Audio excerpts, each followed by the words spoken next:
Saudara pernah membayangkan nggak kalau nanti di ujung maut, saudara melihat dan baru menyadari betapa singkatnya hari yang telah kita jalani. 10, 15, 20, 30, 40, 50, bahkan seandainya saudara bisa mencapai hidup sampai 70 atau 80 tahun. Itu pun terasa sangat singkat. Apalagi kalau seseorang usia baru 20, 25, 30 tahun.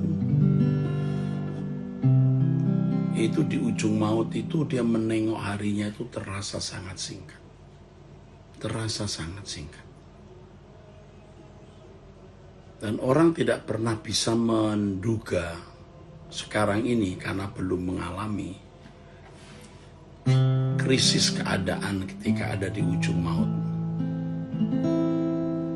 Jadi ketika dia di ujung maut, walaupun usianya sudah 80 tahun, dia akan melihat betapa singkatnya hari hidup itu. Orang baru menyadari betapa singkatnya hari hidupnya itu. Ya. Dan dia tidak pernah menduga keadaan yang begitu dahsyat ya ketika orang di ujung maut. Ya, ini bagi mereka yang tidak berjalan dengan Tuhan. Ya. Dan itu keadaan yang sangat mengerikan, saudaraku. Bagi mereka yang memang tidak berjalan dengan Tuhan. Yang tidak berjalan dengan Allah.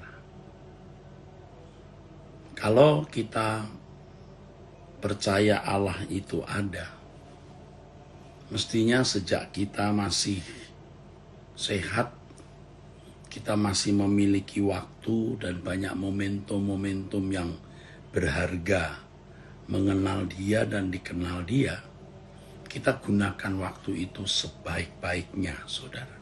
Sebaik-baiknya. Nanti saudara akan mengerti, akan menyadari bahwa segala sesuatu yang telah kita capai dalam hidup ini, apakah harta, uang, nama besar, keluarga, apapun, itu menjadi tidak berarti sama sekali. Baru kita bisa mengerti bahwa yang kita butuhkan ternyata hanya Tuhan. Ya. Tetapi kalau sekarang ini orang dalam keadaan sehat, dalam keadaan tubuh sehat, ia tidak mau mengerti hal itu. Ya. Dia berpikir masih jauh hari kematiannya. Atau dia berpikir bahwa nanti ada waktu untuk bertobat dan membenahi diri.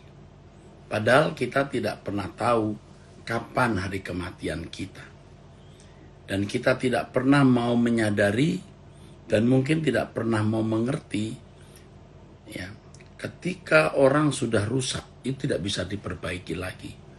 Dalam stadium tertentu ketika orang menunda untuk berbuat baik, menunda untuk bertobat, menunda untuk berubah diri, dia tidak bisa diperbaiki lagi. Saya tidak mengancam atau tidak menakut-nakuti saudara. Tetapi kematian itu sesuatu yang pasti. Dan kita harus juga mempersiapkan diri secara pasti menghadapi saat-saat tersebut. Ya. Sebab yang kita hadapi itu kekekalan yang dahsyat, yang tidak terbayangkan hari ini. Tidak terbayangkan sama sekali. Nah, karena saya pendeta, saya sering khotbah tentang akhir zaman, tentang kematian, tentang langit baru, bumi baru. Saya sebenarnya dipaksa untuk terus menghayati realitas itu. Dan saya bersyukur Tuhan memberikan kepada saya pengertian-pengertian. Selain pengalaman-pengalaman konkret yang saya hadapi. Ya. Yang pertama, saya sudah paling tidak itu 3 kali menghadapi keadaan saya di ujung maut. Dan itu pengalaman yang mengerikan. Waktu saya ditelan ombak di Laut Selatan, waktu saya naik kapal perahu lalu terjebak di pusaran, ya. Ketika saya mengalami usus buntu sampai pecah dan hampir keracunan seluruh tubuh.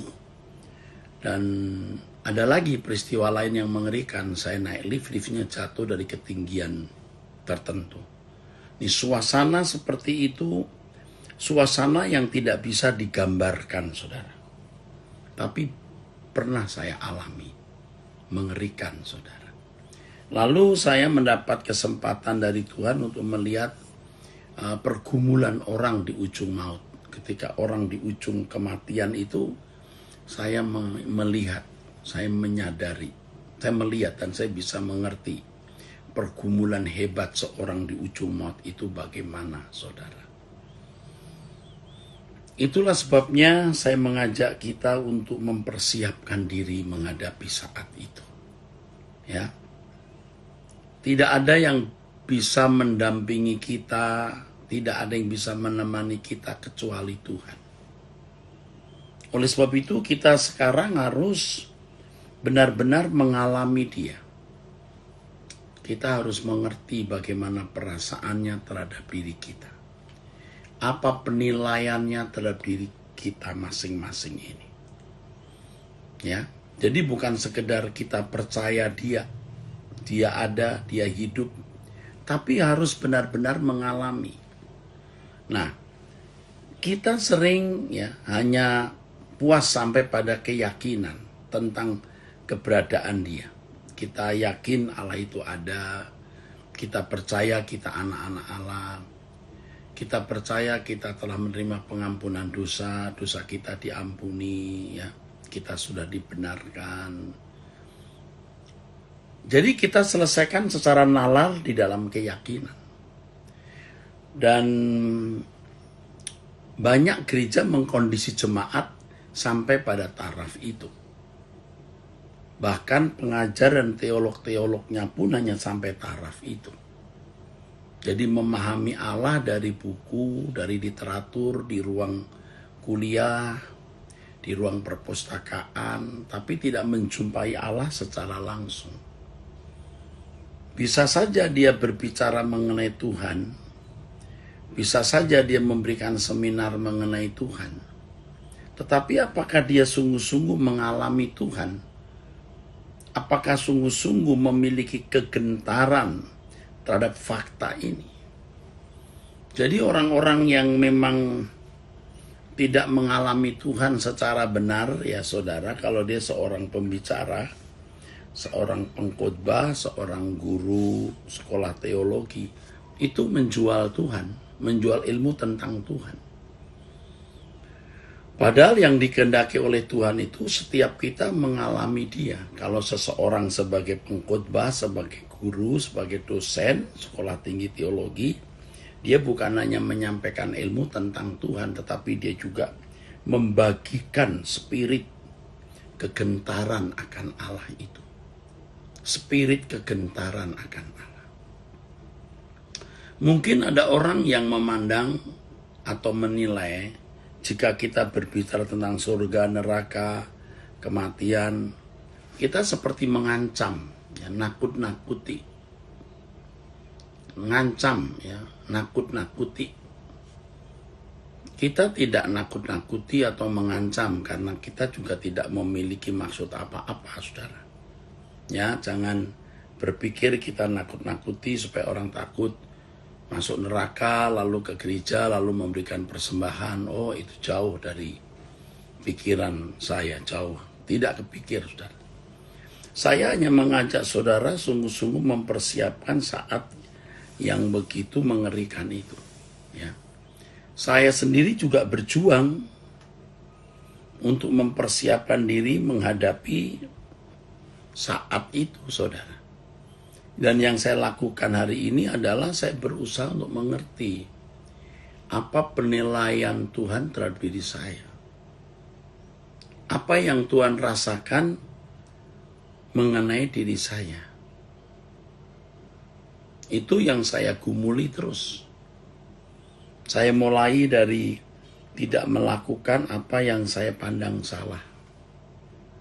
Lewat berjalannya waktu, Tuhan memberikan kepekaan, kita bisa mengerti apa yang Tuhan pandang salah. Bukan hanya dosa-dosa secara moral umum, tetapi juga ketidaktulusan, ya, kesombongan terselubung, kemarahan tersembunyi. Nah, semua itu akan dibongkar, saudara. Memang membutuhkan perjalanan waktu. Jadi kalau orang bertanya, bagaimana Pak saya bisa tahu kehidupan saya ini menyenangkan Tuhan atau tidak? Nah, itu pertanyaan yang bagus. Dan kalau saudara mempertanyakannya kepada Tuhan, pasti dijawab, saudara. Jadi dimulai dari jangan melakukan apa yang saudara pandang salah. Nanti Tuhan akan tuntun saudara untuk bisa melihat hal-hal yang halus, yang kecil, yang detail, ya saudara. Yang dulu tidak pernah kita persoalkan, ya. Melakukan hal ini kira-kira berkenan di hadapan Tuhan atau tidak. Oh, dulu kita tidak peduli itu. Tetapi kemudian kita akan bisa memiliki kepekaan, mengerti kehendak Allah, saudara. Nah, itu kita mulai dulu dari apa yang kita pandang salah. Kita juga sungguh-sungguh belajar Alkitab. Ya, kita belajar Alkitab bukan hanya karena kita mau khutbah, ya. Apalagi karena kita mau debat, ya. Bukan karena kita mau dianggap pinter, ya saudara. Karena kita mau tahu apa yang Tuhan kehendaki harus aku mengerti. Nah, selain itu, satu hal yang saya lakukan adalah saya duduk diam di kaki Tuhan. Dan itu buat saya nilai lebih. Prime time saya adalah ketika saya duduk diam di kaki Tuhan. Pada waktu itulah saya memeriksa diri. Ya, saya percaya Allah itu hidup. Dan memang hidup. Kalau saya berkata, selidiki aku ya Tuhan. Kenali hidupku ya Tuhan. Saya duduk diam terus. Dan ini yang tidak bisa diceritakan kepada orang lain. Kita bisa melihat diri kita lebih jelas. Kita pasti diberi Tuhan pengertian untuk melihat hal-hal dalam hidup kita yang tidak berkenan di hadapan Allah. Kita harus punya niat yang sungguh-sungguh, tekad yang sungguh-sungguh. Apa penilaian Tuhan terhadap diriku? Apakah kesenangan-kesenanganku ini menyenangkan Dia? Apakah perasaan seperti ini menyukakan Dia? Nah, itu harus kita persoalkan dengan serius. Ya. Kita harus memandang Allah hidup yang reaktif terhadap kita, perasaannya reaktif terhadap kita. Tuhan juga responsif terhadap kita, ya saudara. Kita harus serius. Dan keseriusan itu di dalam hati ini, saudara. Orang tuh kalau serius, apapun dia lakukan, saudara. Apapun dia perbuat. Ya. Saya memberikan ilustrasi dalam satu kali khotbah, ya. Kalau orang bisa lari, ya, 20 km per jam kemampuannya lari. Tapi ketika dikejar anjing gila itu bisa 30 km per jam. Kenapa? Karena dia mau lolos dari anjing gila. Orang yang bisa melompat pagar hanya 1 meter 20 cm. Tapi ketika dikejar massa misalnya, dia bisa lompat 1,5 meter.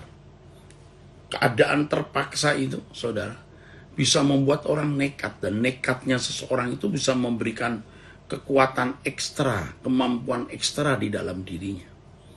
Nah, untuk hal-hal yang bersifat fana, kita bisa nekat, saudara.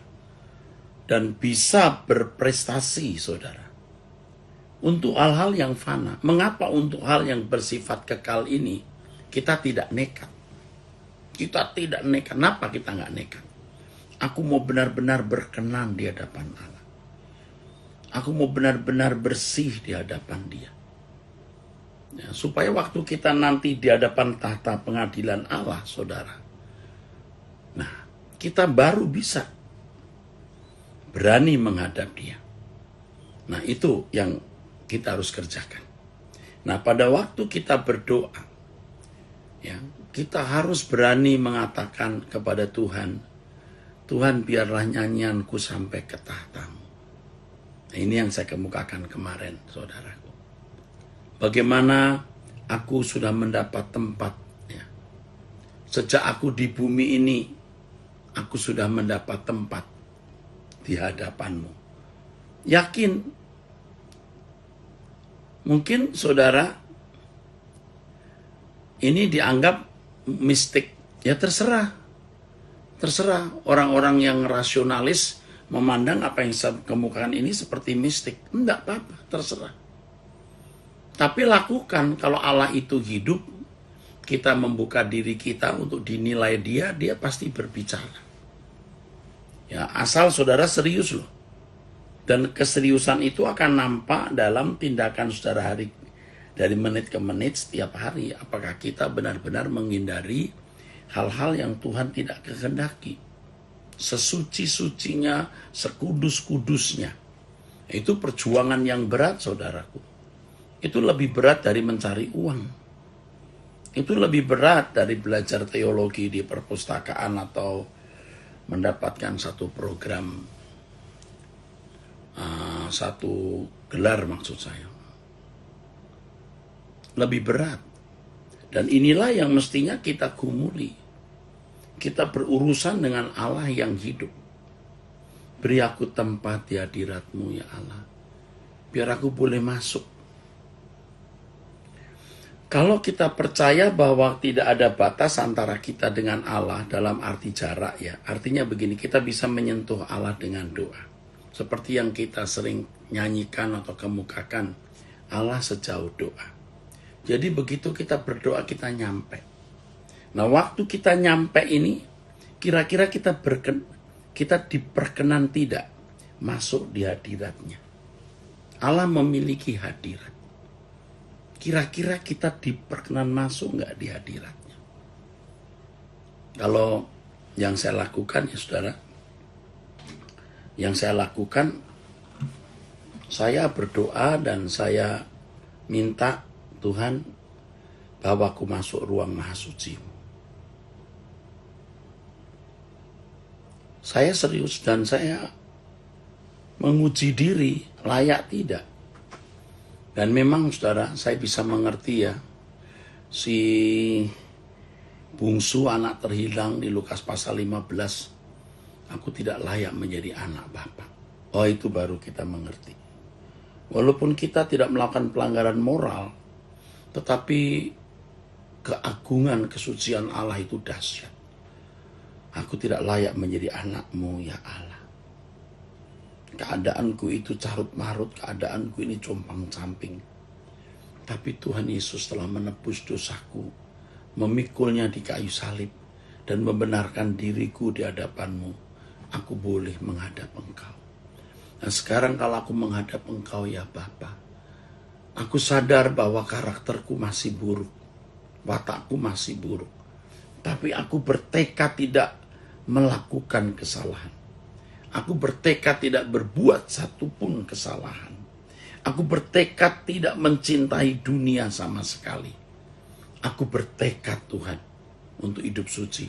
Dan aku bersedia kalau misalnya saat ini Engkau panggil aku pulang, aku bersedia pulang ke surga. Nah itu saudara. Lalu saya nyanyikan lagu ini. Beri aku tempat di hadirat-Mu Bapa, setiap saat, dimanapun juga. Sejak ku di bumi sampai nanti di surga, Aku ingin selalu di hadirat-Mu. Hanya Engkaulah kebahagiaanku, harta abadi kesukaanku. Ku tinggalkan dosa dan indahnya dunia, agar aku layak di hadirat-Mu. Saya mengajak semua saudara untuk siap, ya, untuk siap saudara menghadapi keadaan itu. Jadi kita sudah di surga sebelum mati, ya. Artinya kita sudah bisa masuk hadirat Allah, ya. Nah, yang ini memang tidak bisa dijelaskan, saudara harus mengalami, ya. Kita berkata, ya Allah, bawa aku masuk ruang maha suci-Mu, aku menyembah-Mu. Aduh, membuat kita itu takut akan Allah. Kita betul-betul bisa gentar. Benar-benar kita bisa gentar. Dan kalau sudah begitu kita takut untuk berbuat salah, saudaraku. Dunia menjadi pudar indahnya. Keindahannya menjadi pudar. Dan kita bersedia seandainya saat itu juga kita boleh pulang ke surga, kita pulang. Atau artinya saat itu kita meninggal dunia, ya enggak apa-apa, kita meninggal dunia. Seperti yang saya katakan kemarin, saya berpikir seakan-akan saya tidak pernah punya istri, tidak pernah punya anak, ya. Ya udah, aku sendiri. Dan memang suatu saat setiap kita akan sendiri di hadapan Allah. Nah, ini kita latih setiap hari, saudara. Kita latih setiap hari. Dan itulah sebenarnya yang dimaksud dengan memindahkan hati di surga. Nah, kalau sudah begini, saudara, kita benar-benar siap ada di hadirat Allah. Kalau kita dibawa kepada keadaan di ujung maut, kita siap. Kalau saudara tidak mulai dari sekarang, Anda tidak akan pernah bisa mencapainya. Sebab kita tidak bisa mencapai ini dalam waktu yang singkat. Tidak bisa. Kita harus membangunnya lewat perjalanan waktu. Kita tidak bisa mencapainya dalam waktu yang singkat. Dibutuhkan keberanian. Ya. Jangan menunda. Ya. Jangan menunda, saudara. Menunda, saudara berkata masih ada waktu nanti. Itu sikap tidak menghormati Allah. Dan orang-orang yang menunda seperti ini sering tidak sadar bahwa rusaknya karakter, rusaknya wataknya itu bisa membuat dia dalam keadaan point of no return, titik tidak balik. Dan dia tidak bisa pernah benar lagi, tidak pernah bisa balik lagi, saudara. Nah, kita siap menghadapi kematian. Nah, seperti yang saya katakan kemarin, ya, ini berlanjut terus, saudara. Kalau seandainya saudara tidak sempat menyaksikan atau menyaksikan turunnya wabah COVID, nggak masalah, saudara sudah pulang ke surga. Atau kita kehilangan orang yang kita cintai, ya sudah, nggak apa-apa. Keadaan terburuk, ya, biasanya orang selalu mengharapkan keadaan baik, tapi tidak memperhitungkan keadaan terburuk yang bisa dialami. Tentu kita tidak ingin, saudaraku, memilih keadaan buruk. Kita tidak ingin. Maunya kita sehat, tidak terpapar. Ya. Wabah pandemi ini nanti sampai puncak, lalu lenyap. Itu, tidak kepikir. Kalau wabah ini masih bisa 2, 3 bulan, 5 bulan, 6 bulan, setahun, tidak kepikir. Kalau itu terjadi, waduh, betapa kacaunya, bisa chaos dunia ini, ya saudara. Tetapi kita harus memikirkan kondisi terburuk yang bisa terjadi. Dan saya sebagai pelayan jemaat, ya, gembala sidang dari saudara-saudara dari Rehoboth Ministry atau mentor dari saudara yang mencintai suara kebenaran, saudara harus mempertimbangkan the worst, keadaan buruk yang bisa terjadi. Ya, kita tidak berkata, Tuhan, ya, Aku mau supaya begini. Ya, kita boleh memiliki kerinduan, tetapi tetap diakhiri dengan kalimat, bukan kehendakku yang jadi Bapa, kehendakmu lah. COVID ini terjadi bukan karena berlangsung sendiri di luar kontrol Allah seperti bola liar yang Allah tidak bisa pegang atau genggam. Ini semua diizinkan oleh Allah. Dan Allah memang tidak memberitahu kepada kita, tidak memberitahu kepada hamba-hambanya. Jadi kalau ada orang yang katanya pernah tahu, ya katanya dulu. Kalau benar-benar tahu waktu itu, ya mestinya memberitahu orang lain. Nyatanya juga tidak, saudara. Saya pernah mengemukakan bahwa saya pun juga punya mimpi yang seperti itu. Tapi ya saya tidak perlu cerita, nanti saya dikira ngarang-ngarang, saudara. Tuhan tidak memberitahu bakal akan ada COVID seperti ini. Yang saya lihat waktu itu kok gereja kosong gitu. Dan saya takut juga, jangan-jangan saya bikin salah sampai orang meninggalkan gereja. Dan dalam beberapa kali khotbah saya mengatakan, nanti khotbah lewat streaming ya saudara. Nah itu didengar oleh ratusan saya kira atau ribuan jemaat. Sebab sekali kebaktian ada sekitar 3.000 pasti mendengar semua itu. Nanti kita pakai streaming saudara. Dan hari ini benar-benar terjadi hal itu. Tapi saya tidak tahu akan ada COVID seperti ini, tidak tahu. Dan Tuhan juga tidak memberitahu, Pak Eras kapan COVID ini berhenti? Ya, saya sudah ditanya sana sini lewat istri saya, lewat orang lain, kapan Pak COVID ini berhenti? Saya tidak tahu. Dan saya tidak perlu tahu, saya jalani saja. Karena Allahku lebih besar dari segala sesuatu. Jangankan sakit, kematian pun tidak menjadi masalah buat kita. Oleh sebab itu yang penting aku bersahabat dengan dia. Yang penting aku bergaul dengan dia. Saya juga sempat tanyakan dalam doa bagaimana Henokh bisa bergaul dengan Allah. Begitu karib. Kalau saya tanyakan juga kepada Tuhan dalam doa, apa isi doa Yesus pagi-pagi ketika berdoa bertemu dengan Bapa? Oh, saya mau tahu. Karena itu menyangkut nasib kekal saya. Saya mau belajar dari Henokh, apalagi dari guru dan Tuhan saya Yesus Kristus. Bagaimana bergaul dengan Allah Bapa. Aku mau memiliki kepastian bahwa apa yang saya jalani hari ini berkenan kepada Allah. Saya tidak mau spekulasi, hanya yakin-yakin saja kalau mati masuk surga. Aku mau mengenal Allah. Ada pertemuan dengan Allah. Ada pertemuan dengan Allah. Dan aku mengerti bagaimana penilaian Allah terhadap diriku. Saudara, selama ini jemaat hanya mendengar kata pendeta, hanya mendengar kata para rohaniwan. Sekarang saudara harus bertemu langsung dengan Tuhan. Apalagi dengan media sosial yang begitu ganas, begitu liar. Ya. Banyak hal yang tidak patut diucapkan oleh orang, bahkan oleh pendeta diucapkan di situ. Ini betul-betul bisa merusak suasana kekristenan. Tetapi inilah zamannya, saudaraku. Ya, kita susah membedakan antara yang sesat dan yang tidak sesat. Hamba Tuhan yang benar dan yang palsu. Ya, tetapi kita masih memiliki kesempatan ya, untuk bertemu dengan Tuhan secara langsung dan mendengar langsung dari Tuhan ya, kebenaran-kebenarannya.